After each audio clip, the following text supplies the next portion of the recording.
Hello, and welcome to this video covering the most common styles of exam questions within the structure of DNA and RNA topic and also the DNA replication topic. To get the most out of this video, I would suggest completing the exam style questions worksheet in advance. So if we have a look at our first question, this simply asks you to complete a table outlining the differences in structure between DNA and RNA. And if we start by having a little look at our DNA nucleotide structure, so if you remember, this has a phosphate group attached to a deoxyribose pentose sugar, pentose meaning 5 carbons, which is then attached to a nitrogenous base. And in a DNA nucleotide, that base could be adenine, thymine, cytosine or guanine. So if we use this diagram to look at some of the differences between a DNA nucleotide and an RNA nucleotide. So an RNA nucleotide contains ribose in the place of deoxyribose in DNA. Now you don't have to go into any more detail than that, but the ribose contains a hydroxyl group on carbon number 2, whereas deoxyribose just has a hydrogen atom at that point, so that's why they're different. The nitrogenous base, we said it was adenine, thymine, cytosine or guanine in DNA, but in RNA, the thymine is replaced with uracil. So that's another key difference. So I've put those differences into the table. So they relate to the nucleotide structure, and it's really important that when you're ever writing about nitrogenous bases that you do write out their names in full. So don't be tempted just to write the letters, always write them out in full.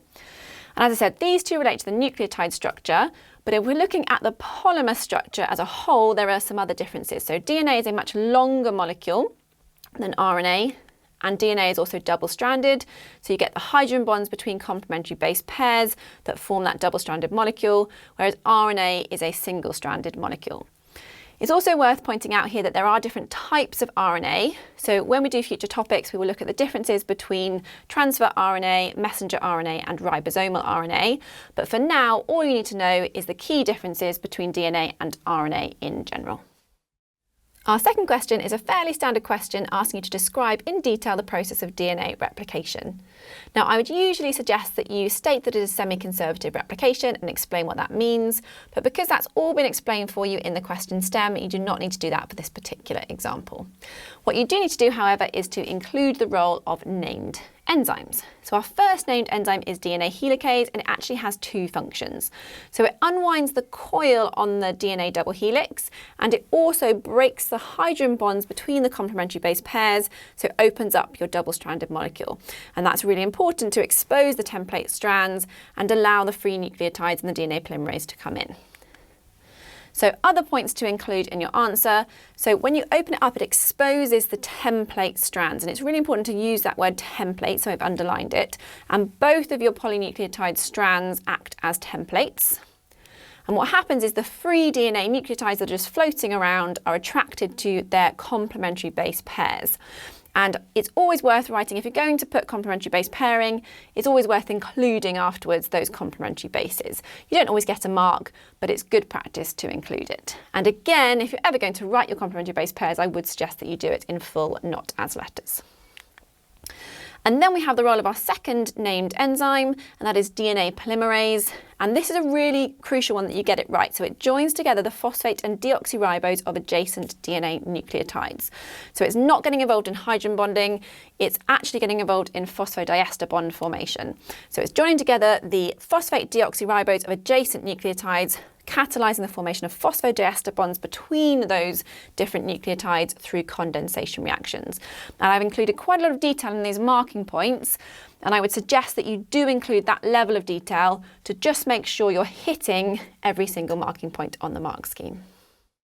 The third question is a calculation question, and you're told that the human mitochondrial genome contains around 16,500 base pairs. You're told that 24% of the bases are thymine and asked to calculate the number of cytosine nucleotides. Now, a couple of things to spot here. The word nucleotides, don't be confused by that, it's just the same as the number of bases. And you're told that there are 16,500 base pairs. Now, because it says base pairs, you have to multiply that by 2 to get the number of bases, which is 33,000. And that's really important that you spot that. And you're told that there are 24% thymine, which means that because of complementary base pairing, you're going to get the same number of adenine because they pair together. So you've also got 24% adenine. And you're left with 52%. and that will be equal percentages of cytosine and guanine because, again, they're complementary base with each other. So 52 divided by 2 gives us 26%, and we would expect 26% cytosine.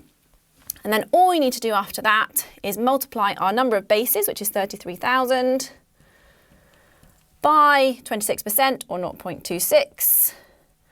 And that gives you a final answer of 8,580. Now, if you get that correct answer, you get 3 marks. If you have forgotten to multiply by 2 and you got an answer of 4,290, you get 2 marks. If you didn't get either of those numbers, if anywhere in your answer you either multiplied by 2, you get 1 mark, or if you use 26%, equally you would get a mark for that. So it is really, really important that you remember to show your full working, so just in case you don't get the correct answer, you can still get some marks. The fourth question relates to the Michelson and Stahl experiment, which provided evidence for the semi-conservative model of DNA replication. They grew E. coli bacteria in a medium containing purely heavy nitrogen, and then they moved those bacteria into a medium containing purely light nitrogen. They extracted out DNA at various points, and then they centrifuged the DNA, so spun it really fast to separate it out into bands of different densities. And if we have a look at this first diagram, so this just shows you where you would expect the bands to form if you had heavy nitrogen or light nitrogen. So the light nitrogen would form a band at the top of the centrifuge tube, whereas DNA composed of purely heavy nitrogen would sit at the bottom of the centrifuge tube. And the first part of this question asks you to complete the diagram showing the position and thickness of the bands in the centrifuge tubes after the first and second rounds of DNA replication in the light nitrogen medium. And it's really important that you spot that you need both the position and the thickness of the band. So as you're going through, just think about that and make sure you've put the thickness correct as well as the position. And if we imagine what's going on with DNA replication, so we start off with purely heavy nitrogen, and we've given that the yellow colour just to make it a bit easier to spot what's going on. And that is going to separate, so those strands are going to separate, and then any new strands are going to be completely new. So if you remember with semi-conservative replication, your new DNA molecules are made of a completely original strand and a completely new strand. And any new DNA, in this case, is going to be composed of light nitrogen because the bacteria are in a medium that only contains light nitrogen. So add those strands, separate out, and you get the new strands forming. The new strands are going to be completely new, made of completely light nitrogen, and the original strands are made just of the heavy nitrogen. And because those strands are held together with hydrogen bonds, the overall density of these molecules is a medium density. So it would sit halfway in between where the heavy nitrogen sat and where you would expect the light nitrogen to sit at the top. So we get a medium density band, and because we have double the quantity of DNA from originally, you would expect the thickness of that band to be double the thickness. If we then have a look at our second round of replication, exactly the same thing is going on. So, and if you're not sure, you can always draw this out on a piece of paper, but the strands will separate and then get completely new strands added to them. So you're still going to have your 2 original heavy nitrogen strands, but anything new added since they moved into the light nitrogen medium will be made of light nitrogen. So we end up with 2 medium density DNA molecules and 2 DNA molecules made completely of the light nitrogen. So you'll end up with a medium density band and a band at the top, which is your light nitrogen. Again, the thickness is important, and you can see the quantity of DNA is the same for all of these bands, so the thickness should be the same. And if we just have a little look, this wasn't on the question, but if we just have a little look at what would happen if we kept going, you would basically always have those original heavy nitrogen strands.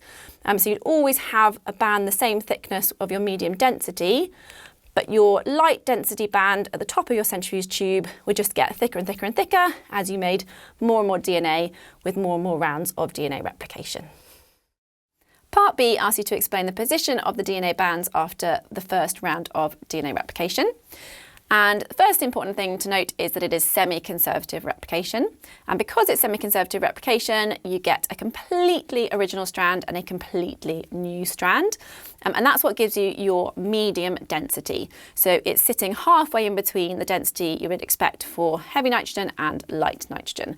And a really important thing for that third marking point is that you do include the word density. And then our final question is just which part of DNA is the heavy or the light nitrogen isotope incorporated into? And the answer is simply your nitrogen containing base. But you can call that various different things, so nitrogenous base, organic base, or you could potentially write out all your bases, but I would probably just go for nitrogen containing base. And that brings us to the end of this video, which covers the most common questions within the DNA and DNA replication topics.